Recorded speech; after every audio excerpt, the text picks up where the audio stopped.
கிறிஸ்துவில் பிரியமானவர்களே, கர்த்தரும் இரட்சகருமாய் இயேசு கிறிஸ்துவின் ஈடி நாமத்தினாலே உங்கள் யாவருக்கும் என் அன்பின் வாழ்த்துக்களை தெரிவித்துக் கொள்கிறேன். தேவனர்லி அப்பம் பிரேயர் மினிஸ்ட்ரி சேனல் மூலியமாக உங்களோட சந்திப்பில் மிகுந்த மகிழ்ச்சிகிறேன். தினம்தோறும் இரவு நேரத்திலே பரிசுத்த வேதாந்தத்தின் ஒரு பகுதி நாம் தியானித்து நம்முடைய குடும்ப பாதுகாப்பிற்காக நாம் ஜெபிக்கிறோம். தொடர்ந்து இணைந்திருங்கள். நீதிமொழிகள் 3ஆம் அதிகாரம் 5 முதல் 7 ஆகிய வசனங்களை நாம் தியானிப்போம். உன் சுய புத்தியின் மேல் சாயாமல் உன் முழு இதயத்தோடும் கர்த்தரில் நம்பிக்கையாயிருந்து உன் வழிகள் எல்லாம் அவரை நினைத்துக்கொள்.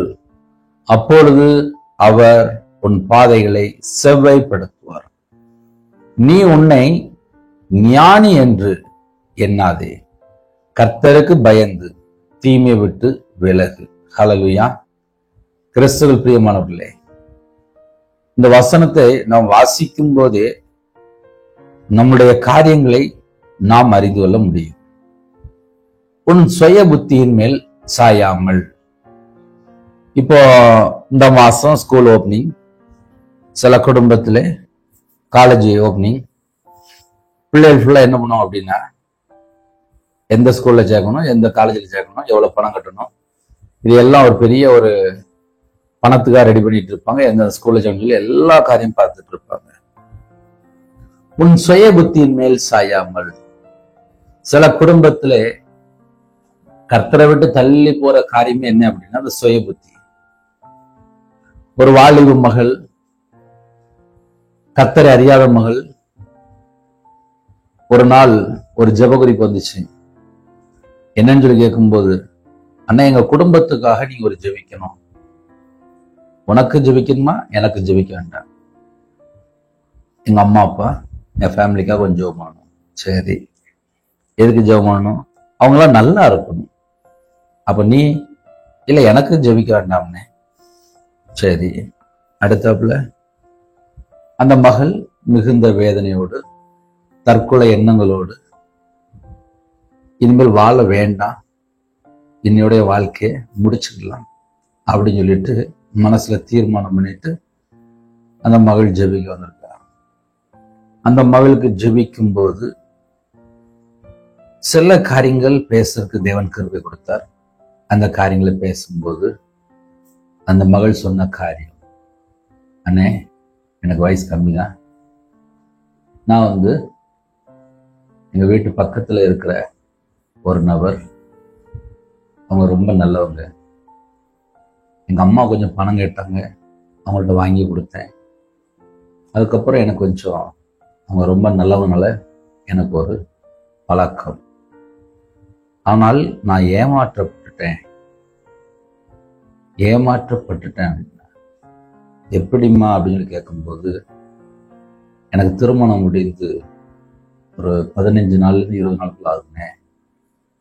ஆனால் அவங்க வீட்டுல 2வது திருமணம் முடிச்சு வச்சுட்டாங்க.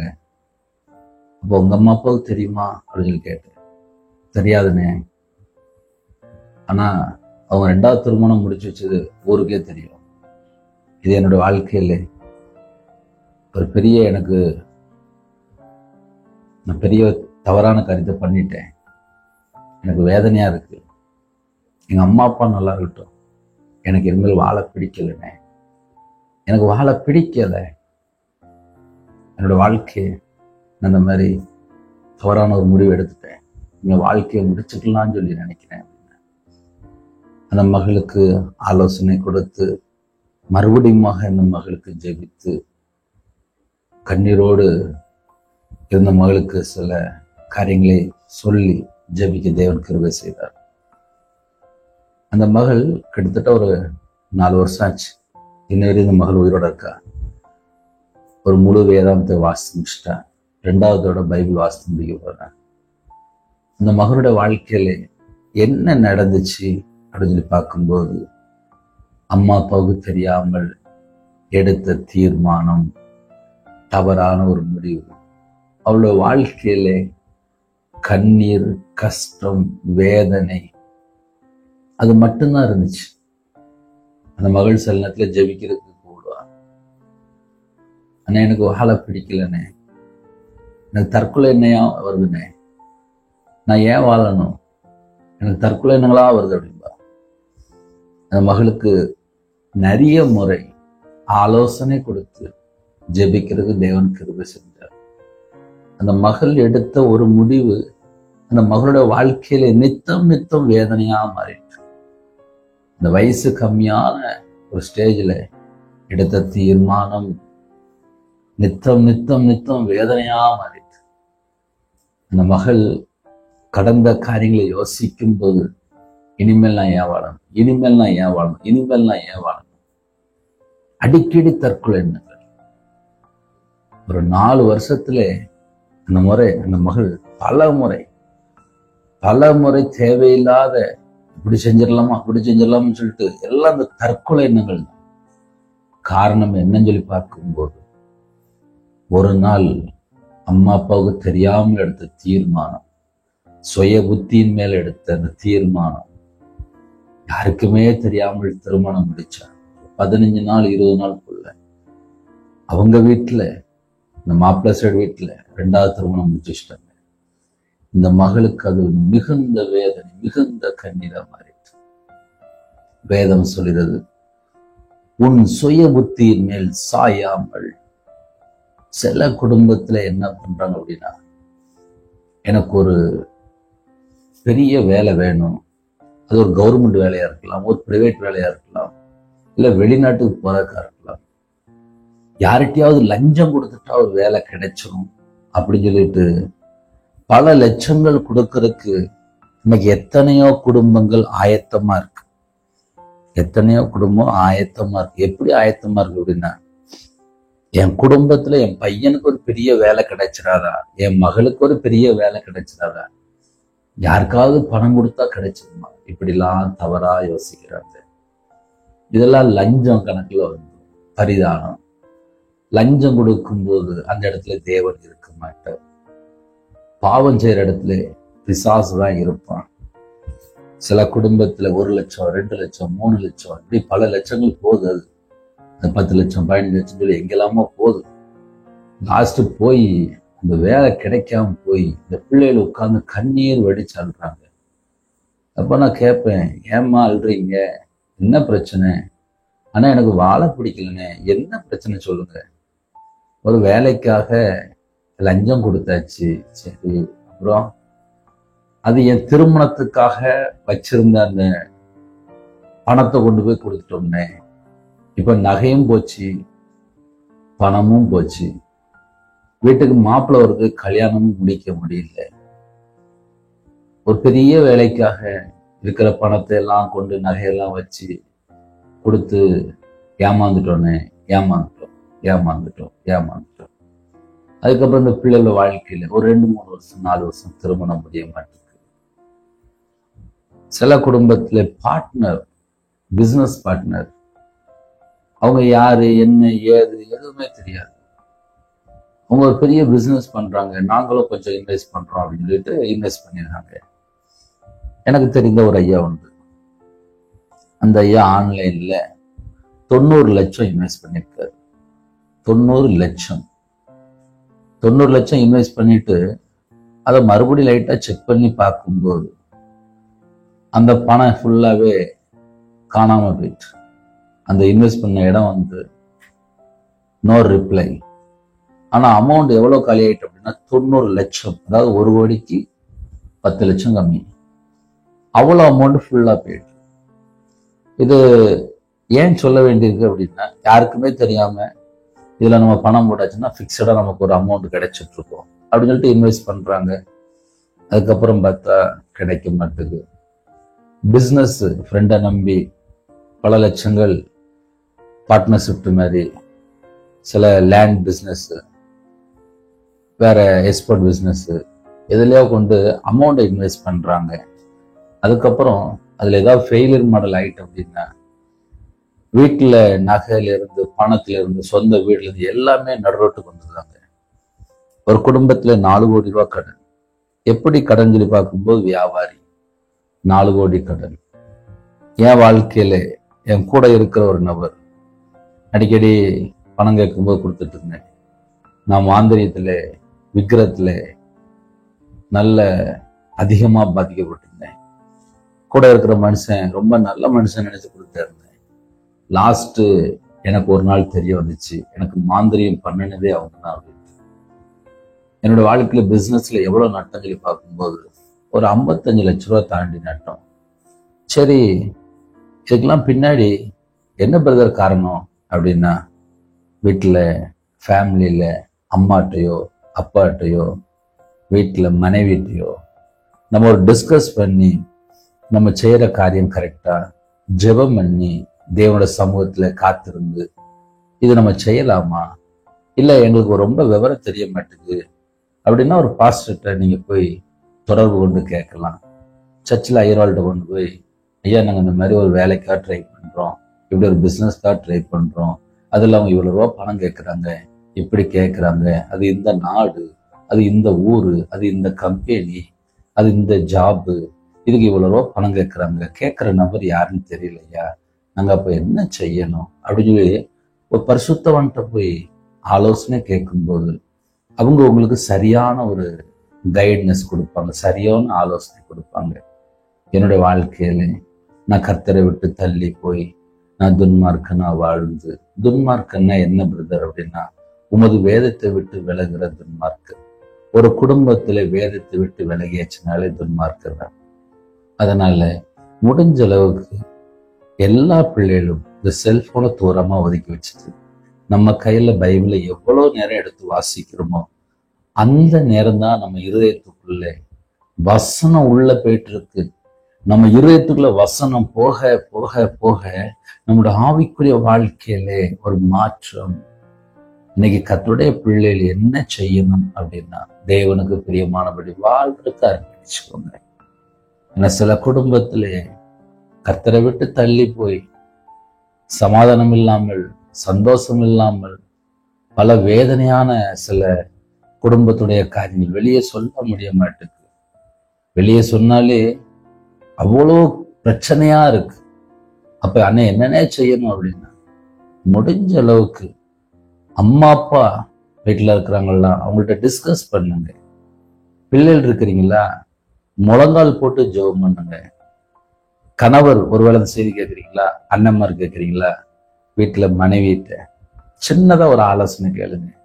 நான் இப்படி ஒரு பிசினஸ் பண்ணலாம்னு நினைக்கிறேன், இது கரெக்டா தப்பா சொல்லுமா. ஃபேமிலியில முதல்ல டிஸ்கஸ் பண்ணும்போது 95% பிரச்சனை உடனே ஸ்டாப் ஆயிரும். ஆனா எங்களுக்கு அது கரெக்டான வாய்ப்பு இல்லை. பக்கத்துல இருக்க சர்ச்சுக்கு போங்க, தேவனுடைய ஊழியக்காரங்க இருப்பாங்க, அவங்கள்ட்ட போய் விசாரிங்க. ஐயா இந்த இடத்துல இப்படி சொல்லியிருக்காங்க, அதை நாங்க செய்யலாமா வேண்டாமா. ஏன்னா என் வாழ்க்கையில நான் 11 வயசுல வேலைக்கு போனாலும், சின்ன வயசுல வேலைக்கு போனாலும் ரொம்ப கஷ்டம் அனுபவிச்சிருக்கேன். அதே நேரத்துல நஷ்டப்பட்டிருக்கேன், நிந்தைகள் அவமானங்கள் எல்லாம் அடைஞ்சிருக்கேன். ஆனா கையில பைபிள் எடுத்து வாசிக்கும் போது தெரியுது, உன் சுய புத்தியின் மேல் சாயாமல் நினைச்சதெல்லாம் செய்யணும்னு நினைக்கும் போது அந்த இடத்துல பிரச்சனைகள் போராட்டங்கள் வந்துடும். ஒரு குடும்பத்திலே அம்மா அப்பா விட்டு பிரிஞ்சு வேற எங்கேயாவது போய் வேலை பார்த்து லட்ச லட்சமா சம்பாதிக்கணும்னு நினைப்பாங்க. ஒரு குடும்பத்துல ஒரு சகோதரி நல்லா படிச்சாங்க, நிறைய சம்பளம், கை நிறைய சம்பளம், லட்ச லட்சமா சம்பளம், பணம் லட்ச லட்சமா வீட்டுக்கு வருது. ஆனா அந்த மகள் சொல்றா, நான் கல்யாணம் மட்டும் முடிக்க மாட்டேன் அப்படிங்கிற. நீங்க கல்யாணம் முடிச்சு நீங்க என்னத்தை கண்டீங்க, நான் ஏன் கல்யாணம் முடிக்கணும் அப்படிங்கிற. அந்த மகள் எடுத்த அந்த தேவையில்லாத ஒரு வார்த்தை, வீட்டுல பேசின வார்த்தை, மகளுடைய தீர்மானம் அப்படி இருக்கு. ஆனா வீட்டுல அம்மா அப்பா டெய்லி ஆள்றாங்க, என் மக கல்யாணம் முடிக்க மாட்டேங்கிற. ஏன்னா லட்ச லட்சமா சம்பளம் வருது, வெளிநாட்டுக்கு போயாச்சு, திருமணம் இப்ப வேண்டாம், எனக்கு வேண்டாம், நான் கல்யாணம் முடிக்க மாட்டேன், நான் இப்படியே இருந்தேன். இப்ப அந்த அளவுக்கு சுய புத்தி மேல சாஞ்சு போயிட்டாங்க. சில குடும்பத்துல கல்யாணமே வேண்டாம். பைபிள்ல அழகா எழுதப்பட்டிருக்கு, மனிதன் தனிமையா இருப்பது நல்லதல்ல, நல்லதல்ல, நல்லதல்ல, கல்யாணம் முடிக்கணும், அது தேவ சுத்தம். இன்னைக்கு நிறைய வாலிப பிள்ளைகள், வாலிப பையங்க கல்யாணம் வேண்டாங்கிறாங்க. அதனால அந்த செய்தி யாரெல்லாம் கேட்குறீங்களோ, ஒருவேளை எடுத்த முடிவுலாம் கரெக்டான முடிவா அதை கொஞ்சம் மட்டும் டெஸ்ட் பண்ணி பாருங்க. என்னோட வாழ்க்கையில நான் ரொம்ப நஷ்டப்பட்டு கையில பைபிள் எடுத்து வாசிக்கும் போது நான் எங்கெல்லாம் தப்பான ஒரு வழியில போயிருக்கேன் அப்படின்னு சொல்லி பார்க்கும்போது, நான் எங்கெல்லாம் தனியா ஒரு ப்ரோக்ராம் போட்டணும், வீட்டுல கேட்காமல் என்னுடைய சுய புத்தியில நான் எங்கெல்லாம் கால்குலேஷன் போட்டணும், அதெல்லாம் என்னோட வாழ்க்கையில நஷ்டத்துல வந்திருக்கு. அதே நேரத்துல வீட்டுல கேட்டுட்டு ஒரு குடும்பமா கன்சல்ட் பண்ணிட்டு அதுல எனக்கு எந்த நஷ்டமும் வந்ததில்லை. இது எதுக்கு உங்கள்கிட்ட சொல்லித்தரேன் அப்படின்னா, எல்லாருக்கும் குடும்பத்துல ஒரு பிரச்சனை. அது பிள்ளைகளோட வாழ்க்கையில இருக்கலாம், காலேஜ் படிக்கிற பிள்ளைகளோட வாழ்க்கையில இருக்கலாம், இல்ல கல்யாணம் முடிஞ்சதுக்கு அப்புறம் உள்ள பிரச்சனையா இருக்கலாம். வாழ்க்கையில பல ஸ்டெப்ல இந்த பிரச்சனைக்கு காரணம் என்ன அப்படின்னா சுய புத்தி. யாராவது சொல்லியிருப்பாங்க, ஆமா அவங்க சொன்னா சரியா தானே இருக்கும் அப்படின்னு சொல்லிட்டு பணத்தை இன்வெஸ்ட் பண்ணுவாங்க. அது ஒரு லேண்ட் காரியமா இருக்கலாம், எந்த காரியமானாலும் இருக்கலாம். நான்லாம் அப்படி ஃபெயிலியர் ஆயிருக்கேன். என் வீட்டுல எப்பமெல்லாம் நான் கேட்காம சில காரியம் செஞ்சிருக்கணும், அப்பமெல்லாம் நான் ஃபெயிலியர் ஆயிருக்கேன். அதனால கர்த்தருடைய பிள்ளைகள் இரவு நேரத்துல யாரெல்லாம் இணைந்திருக்கிறீங்களோ கொஞ்சம் ஆலோசனை, கொஞ்சம் இந்த செய்தியை கொஞ்சம் கவனிச்சு கேட்டீங்கன்னா உங்களுக்கு ரொம்ப ஆசீர்வாதமா இருக்கும். ஹல்லேலூயா. உன் முழு இருதயத்தோடும் கர்த்தரில் நம்பிக்கையா இருந்து. பிரச்சனை எங்க வருது அப்படின்னா, இன்னைக்கு நிறைய குடும்பத்துல கர்த்தர் பக்கம் முழு இருதயம் இல்லை, முழு இருதயம் இல்லை, அதுதான் பிரச்சனை. ஆனா எங்க வீட்டுல உள்ள பிரச்சனைக்கு காரணம் என்னன்னு நீங்க கரெக்டா சொல்லுங்க அப்படின்னா, நிறைய குடும்பத்துல சுய புத்தியில போயிருவாங்க, முழு இருதயமும் கர்த்தர் பக்கம் இருக்காது. இதை நான் அனுபவிச்சிருக்கேன், அதனால நான் சொல்றேன். நம்ம சுய புத்தியில போகும்போது நஷ்டம். அதே நேரத்துல முழு இருதயமும் கர்த்தர் பக்கம் இருக்கும்போது, கர்த்தர் மேல நம்பிக்கையா இருக்கும்போது செழிப்பான். அதனால செய்தி என்ன அப்படின்னா, உன் சுய புத்தியின் மேல் சாயாமல். அப்ப நிறைய குடும்பத்திலே எங்க லாக் ஆறாங்க அப்படின்னா சுய புத்தியில லாக் ஆயிடுறாங்க. ஒரு வாலிப மகள் வெளிநாட்டு வேலைக்கு போயிருக்கா, வீட்டுல அப்பா கிடையாது, அம்மா டீச்சர். வெளிநாட்டுக்கு போயாச்சு. போன உடனே ஒரு அம்மாட்ட தொடர்பு கொள்ற மகள், அம்மா நான் வந்த வேலை இல்லை, ஏஜென்சில கூட்டு வந்த வேலை இல்லை, நான் உடனே மறுபடியும் இந்தியாவுக்கு ரிட்டர்ன் ஆகணும், எனக்கு ஒரு 1.5 லட்ச ரூபா பே பண்ணுங்கம்மா.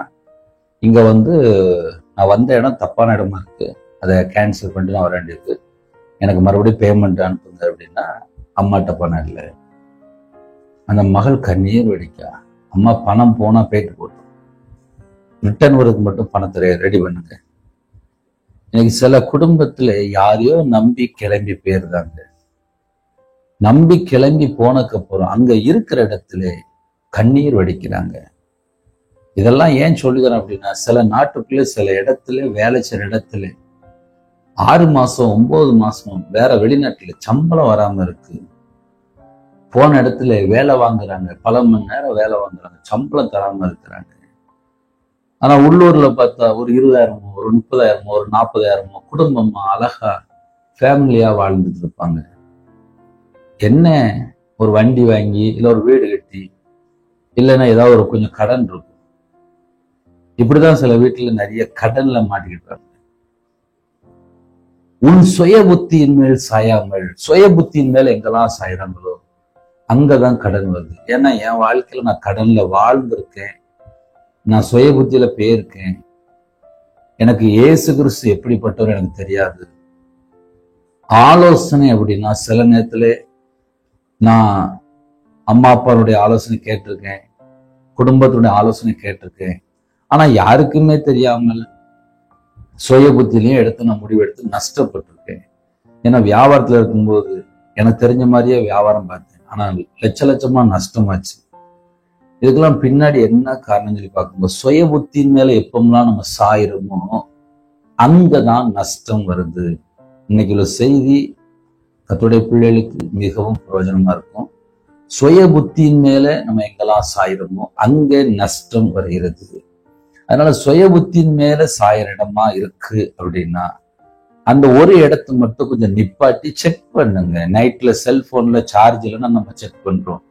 அதே போல குடும்பத்திலே ஆவிக்குரிய வாழ்க்கையிலே எங்கெல்லாம் மிஸ்டேக்கா இருக்கிறோம் கொஞ்சம் செக் பண்ணுனா புரியும். யாரையோ நம்பி நம்பி நம்பி நம்பி நம்பி நம்பி நம்பி நம்பி நம்பி நம்பி வாழ்றீங்களா? முதல்ல அந்த நபர் யாரு? சில ஜெபகுறி வரும், பிரதர் நீ ஏமாத்திட்டான் பிரதர், நான் இப்போ நடு ரோட்ல நிக்கேன், என் முழு பணம் போயிட்டு என்னை ஏமாத்திட்டாங்க, நான் தான் ஏமாத்திருக்கேன். ஆனா சில ஜெபகுறி வரும்போது அவங்களும் சொல்லுவாங்க எங்களை ஏமாத்திட்டாங்க. இதுக்கெல்லாம் பின்னாடி என்ன காரணம் சொல்லி பார்க்கும்போது, யாரையோ ஒரு மனுஷனை நம்பி, சுய புத்தி மேல் நம்பி அங்க கொண்டு எல்லா பணமும் போயிடும். உன் சுய புத்தியின் மேல் சாயாமல் உன் முழு இருதயத்தோடும் கர்த்தரில் நம்பிக்கையா இருந்து, இப்ப கர்த்தர் மேல நம்ம நம்பிக்கையா இருக்கிறோமா, இல்ல எந்த காரியத்துல நம்ம நம்பிக்கையா இருக்கிறோம்? இத கொஞ்சம் எல்லா குடும்பமும் யோசித்து பார்த்தால் அந்த குடும்பம் ஆசீர்வதிக்கப்படும். இன்னைக்கு செய்தி என்னென்ன அப்படின்னா, நிறைய குடும்பத்துல சுய புத்தி மேல சாஞ்சு நஷ்டம் வர காரணமே சுய புத்தி தான். அதே நேரத்துல முழு இதயத்தோடு கர்த்தர் மேல நம்ம நம்பிக்கையா இருந்தால் செழிப்பு என்று எழுதப்பட்டிருக்கு, செழிப்பான் என்று எழுதப்பட்டிருக்கு, பாக்கியவான் என்று எழுதப்பட்டிருக்கு, உயர்ந்த ஸ்தலத்துல வைப்பார் என்று எழுதப்பட்டிருக்கு, அடைக்கலம் என்று எழுதப்பட்டிருக்கு. கர்த்தர் மேல முழு இதயமா வச்சிட்டாருனாலே அந்த குடும்பம் ஆசீர்வதிக்கப்பட்டிருக்கும். இன்னைக்கு ஏன் ஒரு மனுஷனோட வாழ்க்கையில தடுமாற்றம், பிரச்சனைகள், போராட்டங்கள் அப்படின்னு சொல்லி பார்க்கும்போது, மனுஷனை நம்பி வேற எங்கேயோ போய் சிக்கிக் கொள்றாங்க. உன் சுய புத்தியின் மேல் சாயும் போது மட்டும்தான் இந்த பிரச்சனை அதிகமா இருக்கு. இன்னைக்கு உள்ள செய்தி என்னன்னு அப்படின்னா, நம்பிக்கை கர்த்தர் மேல இருக்கா? கொஞ்சம் யோசித்து பாருங்க. ஐயா நான் கர்த்தரை மட்டும்தான் சார்ந்து வாழ்றேன், உங்களுக்கு ஒரு ஆசீர்வாதம் இருக்கு. அந்த ஆசீர்வாதம் என்ன தெரியுமா? உன் பாதைகள் எல்லாம் செவ்வைப்படுத்துவார். என் இருதயம் கர்த்தர் மேல நம்பிக்கையா இருந்துச்சு அப்படின்னா உன் வழிகள் எல்லாம் அவரை நினைத்துக்கொள். சரி, நான் முழு இருதயத்தையும் நான் கர்த்தர் மேல நம்பிக்கையா வச்சிருக்கிறேன், நான் நம்பிக்கையா இருக்கிறேன் அப்படின்னா உன் வழிகள் எல்லாம் அவரை நினைத்துக்கொள். 24 மணி நேர வாழ்க்கையிலே என் கூட இயேசு கிறிஸ்து வருகிறாரா என்பது நிறைய குடும்பத்துல தெரிய மாட்டேங்குது. இன்னைக்கு லஞ்சம் கொடுக்குற இடத்துல இயேசு இருக்க மாட்டாரு, களவாங்குற இடத்துல இயேசு இருக்க மாட்டாரு, திருடுற இடத்துல இயேசு இருக்க மாட்டாரு, பொய் சொல்ற இடத்துல இயேசு இருக்க மாட்டாரு, விபச்சார இடத்துல அங்க பிசாசு தான் இருப்பான். இன்னைக்கு நிறைய குடும்பத்துல என்ன நடக்கு அப்படின்னா, அடுத்த குடும்பத்தை ஏமாத்தணும், அடுத்த குடும்பத்தை திருடணும், அடுத்த குடும்பத்தை கொள்ளையடிக்கணும், அடுத்த குடும்பம் நாசமா போகணும். இதுதான் மைண்ட்ல பிக்ஸ் பண்ணி வச்சிருக்கிறாங்க. அவனை எப்படியாவது அழிக்கணும், அவனை எப்படியாவது கொல்லணும். அது பிசாசு. திருடன் திருடவும் கொல்லவும் அழிக்கிறான் என்று வேற ஒன்றுக்கும் வரான். இன்னைக்கு நிறைய குடும்பத்துல தப்பு தப்பா எங்க நடக்கு? சுய புத்தியின் மேல போய் அடுத்த குடும்பத்தை அழிக்கணும்னு சொல்லி பல மணி நேரமா, பல மாசமா, பல வருஷமா அதுக்கு மட்டுமே வேலை பார்ப்பாங்க. அப்புறம் எப்படி அந்த குடும்பம் நல்லா இருக்கும்? உன் முழு இருதயத்தோடும் கர்த்தரிடத்தில் நம்பிக்கையா இருந்து உன் வழிகள் எல்லாம் அவரை நினைத்து, நான் எந்த மாதிரி வழியில போயிட்டு இருக்கேன், இயேசு கற்றுக் கொடுத்த வழியில தான் நான் போறேன்னா, அவர் எனக்கு சொல்லி கொடுத்த வேலையில தான் நான் நடக்கிறேன்னா, எனக்கு இயேசு கிறிஸ்து எப்படி வாழ்வில் எனக்கு அழகா சொல்லி கொடுத்திருக்காரு, நான் அவருடைய வழியில தான் நான் நடக்கிறேன்னா, அதுதான் முக்கியம், அதுதான் முக்கியம். அதனால கர்த்தருடைய பிள்ளைகள், ஒருவேளை இந்த செய்தி உங்களுக்கு சற்று வித்தியாசமா இருக்கலாம். சற்று வித்தியாசமா என்னன்னே அப்படின்னா, நம்ம இஷ்டம் போல ஒரு வாழ்க்கை வாழ்ந்துட்டு இருப்போம். அந்த வாழ்க்கை தப்புன்னு சொன்னா யாருக்கு தான் பிடிக்கும்? யாருக்கும் பிடிக்காது. நீங்க எப்படி வாழ்ந்தாலும் இயேசு ஆசீர்வதிப்பார்னா எல்லாருக்கும் பிடிக்கும். சுய புத்தி மேல சாயாத அப்படின்னு சொன்னா பிடிக்காது. அதே நேரத்துல முழு இதயத்தோடு கர்த்தரிடத்துல அன்பு கூற அப்படின்னா பிடிச்சிடும். ஆமா ஆமா நான் இயேசுல அன்பு கூற அப்படிம்பாங்க. உன் முழு இதயத்தோடும் கர்த்தரில் நம்பிக்கையா இருந்து, இப்ப என் முழு இருதயம், என் ஃபுல் ஹார்ட்ல என்ன இருக்கணும் அப்படின்னா இயேசு கிறிஸ்து மேல மட்டும்தான் நம்பிக்கையா இருக்கணும்.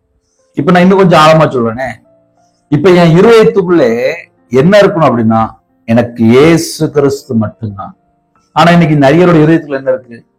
புருஷன் மேல நம்பிக்கை, பிள்ளை மேல நம்பிக்கை, சொந்தக்காரன் மேல நம்பிக்கை, பக்கத்து வீட்டு மேல நம்பிக்கை, நகை மேல நம்பிக்கை, பொருள் மேல நம்பிக்கை, வீடு, காரு, பேங்க்ல அக்கௌண்ட்ல பணம் இருக்கும், இல்ல ஒரு பெரிய போஸ்ட்ல இருப்பாங்க, அதை மட்டுமே நம்பிக்கையா இருப்பாங்க. இது எல்லாம் தந்தது தேவன் தான். என் குடும்பத்தை தந்தது எனக்கு தேவன் தான். எனக்கு ஒரு வீடு தந்தாரா, அது தேவன் தந்தது. எனக்கு ஒரு கார் தந்தாரா, தேவன் தந்தது. எனக்கு பேங்க்ல அக்கௌண்ட்ல பணம் இருக்கா, தேவன் தந்தது. இது எல்லாம் தந்தது யாருன்னா தேவன். நீங்க ஒரு பெரிய போஸ்ட்ல இருக்கீங்களா, தந்தது தேவன். தேவனோட நாமத்தை உயர்த்த உயர்த்த உயர்த்த உயர்த்த உயர்த்த நீங்க இன்னும் ஆசீர்வதிக்கப்படுவீங்க. ஆனால் சில குடும்பத்துல என்ன நடக்கும் அப்படின்னா, புருஷனை மட்டுமே நம்பிட்டு இருப்பாங்க, பிள்ளைய மட்டுமே நம்பிட்டு இருப்பாங்க. இந்த கொரோனா நேரத்துல நிறைய ஜெப குறிப்பு, கொரோனாக்கு முன்பாகவே கர்த்தருடைய கிருபையினால ஆன்லைன்ல டெய்லி செய்தி அனுப்பிட்டு இருக்கோம். அந்த கொரோனா நேரத்துல நிறைய குடும்பத்துல ஜெபிக்கும் போது, இன்னைக்கு ஒரு ஜெப குறிப்பு, அடுத்த நாள் பார்த்தா என் கணவர் இறந்துட்டார். இன்னைக்கு ஒரு ஜெப குறிப்பு, என் பையனுக்காக ஜெபிங்க. அடுத்த நாள் பார்த்தா அங்க ஐசியூல இருந்து வெளியில வர மாட்டாங்க, டெத்து. எத்தனை வயசுன்னு கேட்டா 23 வயசு, 22 வயசு, 24 வயசு, 29 வயசு, 30 வயசு. ஒரு ஜெப குறிப்பு வந்துச்சு 28 வயசு. அண்ணா எனக்கா ஜெபம் பண்ணிக்கோங்க, எனக்கு பையன் பிறந்திருக்கான் அப்படின்னாங்க. நான் உடனே கேட்டேன், பையன் பிறந்து 40 நாள் ஆச்சா? சரி, நீங்க வேலை பார்க்கீங்களா? இல்லக்கா நான் வீட்டுல தாங்க. இல்லைன்னா நான் வீட்டுல தான் இருக்கேன் அப்படின்னாங்க. அப்போ கணவர் என்ன வேலை பார்க்காங்க அப்படின்னு கேட்டேன். அவங்க சொல்றாங்க, கணவர் இறந்து 40 நாள் ஆச்சு அப்படின்னு. எப்படிக்கா இருந்தாங்க அப்படின்னா, கொரோனா நேரத்துல இறந்து போயிட்டாங்க, அன்னைக்கு தான் பையன் பிறக்கிறான் அப்படின்னாங்க. உங்களுக்கு வயசு 28 வயசு அப்படின்னாங்க. கணவருக்கு வயசு 1 வயசு 2 வயசு வித்தியாசம். கொரோனா நேரத்துல ஸ்பாட்ல இறந்து போயிட்டாங்க. இங்க பார்த்தா டெலிவரி ஆகி பையன் பார்த்தா 40 நாள் பெயரோட போறாங்க, எனக்காக ஜெபம் பண்ணிக்கோங்க அப்படின்னாங்க. ஒரு 23 வயசு பையன் ஹாஸ்பிட்டல் போன ரிட்டர்ன் ஆளு, அவ்வளவுதான், 2 மணிக்கு டெத்து. இந்த கொரோனா நேரத்துல எத்தனையோ டெத் வந்துட்டே இருந்துச்சு. இதெல்லாம் அதுக்கப்புறம் நம்ம தாண்டி உயிரோட இருக்கிறோமா? தேவனோட கிருபை மட்டும்தான். என் முழு இதயத்துக்குள்ள இயேசு கிறிஸ்து மட்டும்தான் இருக்கணும். இன்னைக்கு ஒரு வாலிப பிள்ளை, ஒரு வாலிப பையன், அவங்களோட இதயத்துக்குள்ள என்ன சொல்லி பார்த்தோம்? ஒரு பெரிய ஆசை, பெரிய கனவு, பெரிய ஒரு கனவு. நான் கார் வாங்கணும், நான் வீடு வாங்கணும், நான் பங்களா வாங்கணும், நான் வெளிநாட்டுல போய் செட்டில் ஆகணும், நான் அந்த நாட்டுல வேலை பார்க்கணும், நான் அந்த கம்பெனில வேலை பார்க்கணும். இல்ல சில குடும்பத்துல சில வாலிப பையங்க சில கேம் அடிமை, சில ஆன்லைன்ல சில தேவையில்லாத படங்கள், தேவையில்லாத காரியங்கள். சில குடும்பத்துல பார்த்தா அது விபச்சார அடிமையா இருக்கு, மதுபான அடிமையா இருக்கு, போதை காரியமா இருக்கு, கஞ்சா பழக்கமா இருக்கு. இது எல்லாம் எங்க இருக்கு? ஹார்ட்டுக்குள்ளதான். தீர்மானம் எடுக்கிற இடம் எது? இருதயம் தான். சுய புத்தி மேல சிக்கிற இடம் எது? அதுவும் இருதயம் தான். நம்ம இருதயத்துக்குள்ளே தேவனுக்கு மட்டும்தான் இடம் அப்படிங்கிற தீர்மானம் பண்ணியாச்சு அப்படின்னா உடனே நம்ம குடும்பம் ஆசீர்வதிக்கப்படும். இன்னைக்குள்ள செய்தி நம்ம எப்படி யோசிச்சு பார்க்கலாம் அப்படின்னா, என் இருதயத்துக்குள்ள இயேசு கிறிஸ்துக்கு மட்டும்தான் இடம், என் இருதயத்துக்குள்ள இயேசு கிறிஸ்து மட்டும்தான் இருக்குன்னு சொல்லி முடிவு எடுத்தாச்சு அப்படின்னா அந்த குடும்பம் ஆசீர்வதிக்கப்படும். நான் மறுபடியும் சொல்றேன், என் இருதயத்துக்குள்ள இயேசு கிறிஸ்து இருக்கும் போது நான் செய்யறதெல்லாம் வாய்க்கும். என் இருதயத்துக்குள்ள இயேசு கிறிஸ்து இருக்கும் போது அந்த வழி நல்ல வழியா தான் இருக்கும், அது கெட்ட வழியா இருக்காது, அது துன்மார்க்கமான வழியா இருக்காது. ஏன்னா என் இருதயத்துக்குள்ள இயேசு கிறிஸ்து இருக்கிறார். முழு இருதயத்தோடு நான் தேவனை தேடும் போது, தேவன் மேல நம்பிக்கையா இருக்கும் போது, தேவனை தொழுது கொள்ளும் போது குடும்பம் ஆசீர்வாதமா இருக்கும். அப்ப கேட்கிற ஒவ்வொரு குடும்பமும் வீட்டுல வந்ததுக்கு அப்புறம் செல்போன் அடிமையா இருக்கிறீங்களா? இல்ல பல மணி நேரம் படம் பாக்குறீங்களா, நாடகம் பாக்குறீங்களா, கேம்ல விளையாடுறீங்களா, இல்ல தேவையில்லாம ஃப்ரெண்ட் உட்காந்து பல மணி நேரம் பேசுறீங்களா? உங்களோட நம்பிக்கை எது மேல இருக்கு? நீங்க செய்யற காரியம் என்ன? உங்களுடைய சுய புத்தி எது மேல சாஞ்சிருக்கு? இதைத்தான் நம்ம கண்டுபிடிக்கணும். இதை கண்டுபிடிக்கும் போதுதான் ஆசீர்வாதம். உன் வழிகள் எல்லாம் அவரை நினைத்துக்கொள் அப்படின்னா, நம்ம வீட்டுக்கு வந்ததுக்கு அப்புறமோ இல்ல பகல்லையோ இல்ல வெளியில போகும்போதோ நம்ம எதை நினைத்துக் கொள்கிறோம்? இன்னைக்கு நிறைய குடும்பத்துல இயேசு கூட இருக்கிறதா கேட்டா அவங்களே சொல்லுவாங்க, பிரதர் நானே தப்பான வாழ்க்கைய வாழ்ந்துட்டு இருக்கேன், என் கூட எப்படி இயேசு இருப்பார் அப்படிம்பாங்க. சில குடும்பத்துல வாயை திறந்த எல்லாத்துக்கும் போய் சொல்லுவோம், ஆமா ஆமா என் கூட இயேசு இருக்கார் அப்படிம்பாங்க. ஆனா அவங்க வாழ்க்கை பார்த்தா சுய புத்தி மேல சாஞ்சி வேற எங்கேயோ தப்பான வழியில போயிட்டு இருப்பாங்க. இதெல்லாம் நிறைய குடும்பத்துல நடக்கக்கூடிய காரியங்கள் சொல்லிட்டு இருக்கேன். உன் வழிகள் எல்லாம் அவரை நினைத்துக்கொள். இயேசு கிறிஸ்துவை நினைக்கும் போது உன்னோட வாழ்க்கை ஆசீர்வாதம். அப்பொழுது உன் பாதைகளை செவ்வைப்படுத்துவார். எப்பொழுது? உன் வழிகள் எல்லாம் இயேசு கிறிஸ்துவை நினைத்துக் கொள்ளும் போது, அப்பொழுது இயேசு கிறிஸ்து உன் பாதைகளை செவ்வைப்படுத்துவார். நீ உன்னை ஞானி என்று எண்ணாதே, எனக்கு எல்லாம் தெரியும் சொல்லி சில குடும்பத்துல மனைவி வார்த்தைக்கு செவி கொடுக்க மாட்டாங்க, அம்மா அப்பா வார்த்தைக்கு செவி கொடுக்க மாட்டாங்க. சில பையங்க யாரு பேச்சும் கேட்க மாட்டாங்க. சில இப்ப வாலிப பிள்ளைகள் யாரு பேச்சும் கேட்க மாட்டாங்க. நீ உன்னை ஞானி என்று எண்ணாதே. இன்னைக்கு நிறைய குடும்பத்துல பிரச்சனை எங்க ஆரம்பிக்கு அப்படின்னா, ஞானியா எண்ணி லாஸ்ட் எங்கேயா ஒரு பெரிய ஒரு குழியில போய் விழுந்து கிடப்பாங்க. தூக்குறதுக்கு ஆள் இல்லாம இருக்கும். காரணம் என்ன? அவங்க எடுத்த முடிவு கர்த்தரை சார்ந்த முடிவு அப்படின்னா கர்த்தர் கூட இருப்பார். அம்மா அப்பாவுக்கு தெரிஞ்சு செஞ்சாங்கன்னா அம்மா அப்பா கூட இருப்பாங்க. மனைவிக்கு தெரிஞ்சாங்கன்னா மனைவி கூட இருப்பாங்க. யாருக்குமே தெரியாம சுய புத்தியில போய் செய்யும்போது, கர்த்தரை விட்டு தள்ளி போய் ஒரு துன்மார்க்கமான ஒரு வாழ்க்கையை வாழும்போது, அந்த இடத்துலதான் விழுந்து போன நிலைமை. நீ உன்னை ஞானி என்று எண்ணாதே. கர்த்தருக்கு பயந்து தீமையை விட்டு விலகு. கர்த்தருக்கு பயந்து தீமையை விட்டு விலகு. கர்த்தருக்கு பயந்து தீமையை விட்டு விலகு. ஒரு மனுஷன் கர்த்தருக்கு பயந்து வாழ்ந்தால் அந்த குடும்பம் ஆசீர்வாதம். தீமையை விட்டு விலகி வாழ்ந்தால் ஆசீர்வாதம். இல்ல பிரதர், நாங்க தீமையை விட்டுல விலக மாட்டோம், நாங்க இஷ்டம் போலதான் வாழ்வோம் அப்படின்னா நைட்டு படுத்தா நிம்மதியான தூக்கம் இருக்காது. ஏன்னா இப்ப நைட் நேரத்துல செய்தி கேக்குறீங்க. நைட்டு படுத்த ஒரு நிம்மதியான தூக்கம் வரணும் அப்படின்னா முதல்ல நான் எப்படி இருக்கிறேன், என் வாழ்க்கையில இயேசு கிறிஸ்து என் கூட இருக்கணும் அப்படின்னா என்னோட வாழ்க்கையில நான் எடுக்கிற எல்லா முடிவுமே அது தேவனை சார்ந்து இருக்கா? யோசித்து பாருங்கப்பா. நாளா 2016 முழு நேர ஊழியத்துக்கு வந்தேன். என் வாழ்க்கையில கண்ணீர் மட்டும்தான் இருந்துச்சு, நஷ்டம் இருந்துச்சு, அவமானம் இருந்துச்சு, நிந்தைகள் இருந்துச்சு. 2016 முழு நேர ஊழியத்துக்கு வரும்போது ஊழியம்னா என்னன்னு எனக்கு தெரியாது. நானும் எல்லாரையும் போல ஒரு மனுஷன் தான், சராசரி ஒரு மனுஷன் தான். ஆனால் கையில பைபிள் எடுத்து வாசிக்கும் போது தெரியுது, ஐயோ சுய புத்தியில சாஞ்சிட்டேனே, முழு இதயத்தோடு கர்த்தரை தேடலையே, கர்த்தர் மேல நம்பிக்கையா இருக்கலையே, என் வழிகளெல்லாம் நான் கர்த்தரை நினைச்சு பார்க்கலையே, என் பாதையெல்லாம் துன்மார்க்கமான பாதையா இருந்துச்சு, ஐயோ அப்படின்னு சொல்லி புலம்ப ஆரம்பிச்சு. ஒரு மனுஷன் உண்மையில தீமையை விட்டு விலகி கர்த்தருக்கு பயந்து வாழ்ந்தால் அந்த குடும்பம் ஆசீர்வாதம். அதனால இந்த செய்தி யாரெல்லாம் கேட்டீங்களோ, உங்க குடும்பம் ஆசீர்வாதமா இருக்கணும் அப்படின்னா ஒரு சின்ன காரியம் பண்ணுங்க. ஒரு பேப்பர் எடுங்க, ஒரு டைரி எடுங்க, வீட்டுல எல்லாம் எழுதி பாருங்க. இத்தனை வயசுல நான் எப்படி செஞ்சேன், இது அம்மா அப்பாவுக்கு தெரியுமா, இல்ல சுய புத்தியில செஞ்சேனா, இல்ல இப்ப நைட் நேரத்துல இப்ப செய்தி கேட்கறீங்க, வீட்டுல ஏதாவது நஷ்டமா, பிரச்சனையா, வீடு கட்டி பாதியில நிக்கா, குடும்பத்துல பிரச்சனையா, போராட்டமா, பிரிஞ்சு போயிட்டீங்களா, எந்தெந்த சூழ்நிலை நான் கர்த்தரை விட்டு தள்ளி போயிருக்கேன், எங்கெல்லாம் நான் சுய புத்தியின் மேல சாஞ்சேன், எங்கெல்லாம் நான் கர்த்தரை நம்பாம நான் பின்தங்கின நிலைமையில இருந்தேன், அதை நம்ம கொஞ்சம் கண்டுபிடித்தால் நம்ம வாழ்க்கையோட எல்லா பிரச்சனைக்கும் ஒரு முடிவு இருக்கு.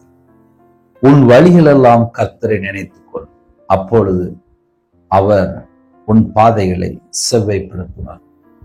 உன் பாதைகளை, உன் வாழ்க்கை முழுவதையும், அந்த பாதை அப்படின்னா என்னென்ன அர்த்தம் அப்படின்னா உன் வாழ்க்கை முழுவதும் செவ்வைப்படுத்துவார், நேர் வழிப்படுத்துவார். உன் வாழ்க்கை முழுவதையும், உன் வாழ்க்கை முழுவதையும் செவ்வைப்படுத்துவார். இருக்கிற இடத்துல அப்படியே முழங்கல் படிடுங்க, அப்படியே கண்கள் மூடி நாம் ஜெபம் செய்வோம். ரிபோ ஷபப பஹதுபி ஹஸ்பி கபருது நமர ஷந்த டலவரது ரபலா. அப்பா, உங்க பாதவடியில வருகிறோம். கிருபை மகிமை அந்த பரிசுத்தமுள்ள நல்ல பிதாவே, உண்மை நன்றியோடு துதிக்கிற சொல்கிறோம்ப்பா. எங்க கூட நீங்க பேசுனீங்கப்பா. கர்த்தரை விட்டு வழி விலகிற இருதயமா இருந்துச்சு அப்படின்னா இப்பொழுது மனம் திரும்பணும்ப்பா. இயேசு கிறிஸ்து ரத்தம் சகல பாவங்களை நீக்கி சுத்திகரிக்கும். உங்க பாதவடியிலே எங்களை அர்ப்பணிக்கிறோம்ப்பா. உங்க பிள்ளைகளோட நீங்க பேசிட்டீங்கப்பா. துன்மார்க்கமான எந்தெந்த காரியத்திலே சிக்கப்பட்ட நிலைமையில இருந்துச்சோ எல்லா குறைகளெல்லாம் மன்னிச்சிருங்கப்பா. சுய புத்தியின் மேல எங்கெல்லாம் போயிட்டாங்களோ அந்த பாவத்தை மன்னிச்சிருங்கப்பா. முழு இதயத்தோடு கர்த்தரை எங்கெல்லாம் தேடாம இருந்தவங்க பாவத்தை எல்லாம் மன்னிச்சிருங்கப்பா. வழிகள் எல்லாம் கர்த்தரை நினைப்பா. நினைக்காமல் துன்மார்க்கமான நினைவுகளா இருந்துச்சு, மன்னிச்சிருங்கப்பா. கர்த்தரை விட்டு எங்கெல்லாம் வழி விலகி போய் தீமையான கத்தை சிக்கி கொண்டவங்களோட பாவத்தை எல்லாம் மன்னிங்கப்பா. அப்ப அந்த இரவினத்துல அர்ப்பணிக்கிறோம். எல்லா குடும்பத்தையும் பரிசுத்தப்படுத்தி ஆசிரியங்க. நம்முடைய கிருபையால் நிரப்புங்க. அந்த நாள் முழுவதும் பாதுகாத்த கிருபைக்காக நன்றி. இந்த மாசத்தோட தேவைகளை கத்து சந்திக்கணும். ஸ்கூல் ஃபீஸ் கட்டணும், காலேஜ் ஃபீஸ் கட்டணும், எல்லா பண தேவையெல்லாம் சந்திங்க. ஒவ்வொரு குடும்பத்தையும் உங்க ரத்த கொட்டைகளை வேலை அடைத்து மூடி மறைத்து பாதுகாத்துங்க. இந்த மாசத்தினுடைய தேவைகளை கத்த சந்திங்க. ஸ்கூல் ஃபீஸ் கட்டணும்ப்பா, காலேஜ் ஃபீஸ் கட்டணும்ப்பா. சில குடும்பத்துல வீட்டு வாடகை கொடுக்கணும், கடை வாடகை கொடுக்கணும். சில குடும்பத்துல இந்த மாசத்துல இஎம்ஐ பணம் வேணும்ப்பா.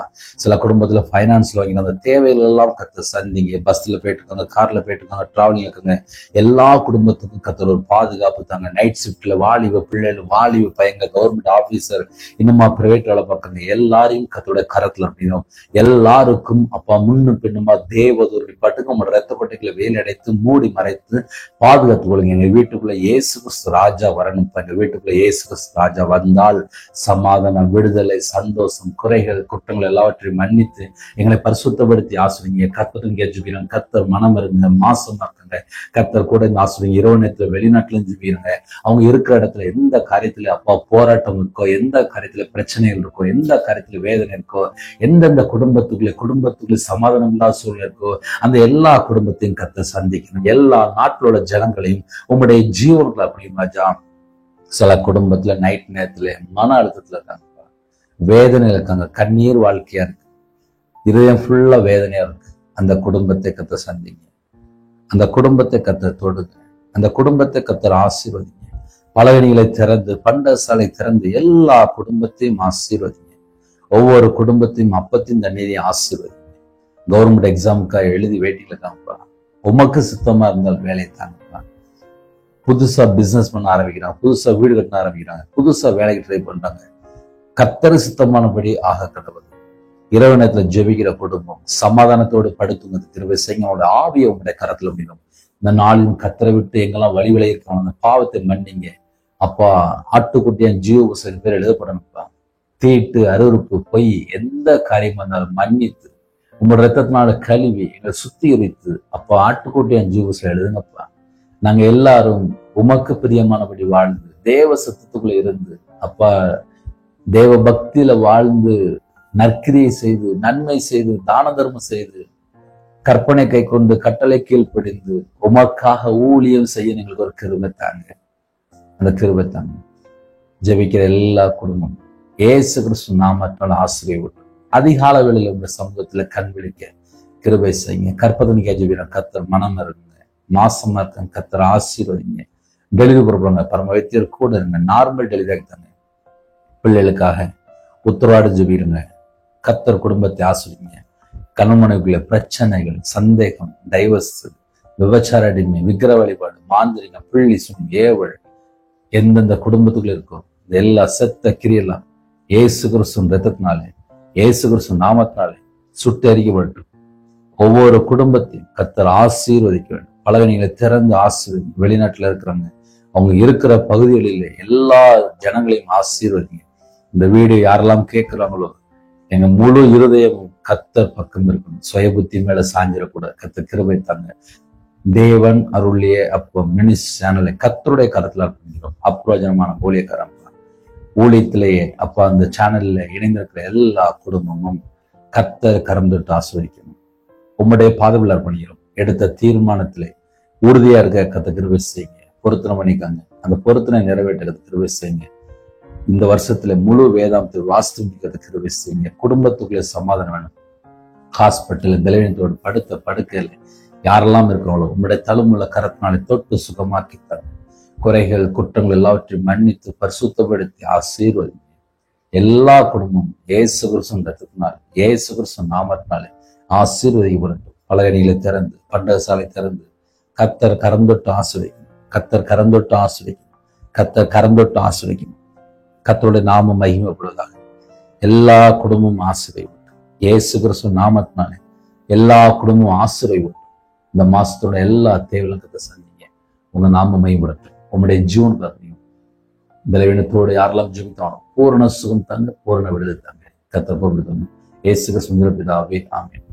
தேவனுக்கே மகிமையுண்டதாக. கர்த்தர் தாமே உங்களை உங்கள் குடும்பத்தில் சகல காரியத்தில் சம்பூர்ணமாக அதிருப்தியாக கர்த்தர் கூட ஆசீர்வதிப்பாராக. ஆமென். கர்த்தரா இயேசு கிறிஸ்துவின் கிருபையும் பிதாவாகிய அன்பும் பரிசுத்தருடைய ஐக்கியமும் இப்பொழுதும் எப்பொழுதும் சதா காலங்களிலும் நம் அனைவரோடு கொடுப்பதாக. ஆமென். கிறிஸ்துவ பிரியமானவர்களே, தொடர்ந்து எங்களுக்காக ஜெபியுங்கள்.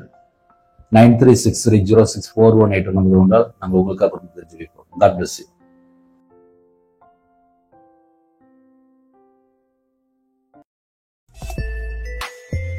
Thanks for watching. Please subscribe our channel. Click the like and share. Click the bell. God bless you.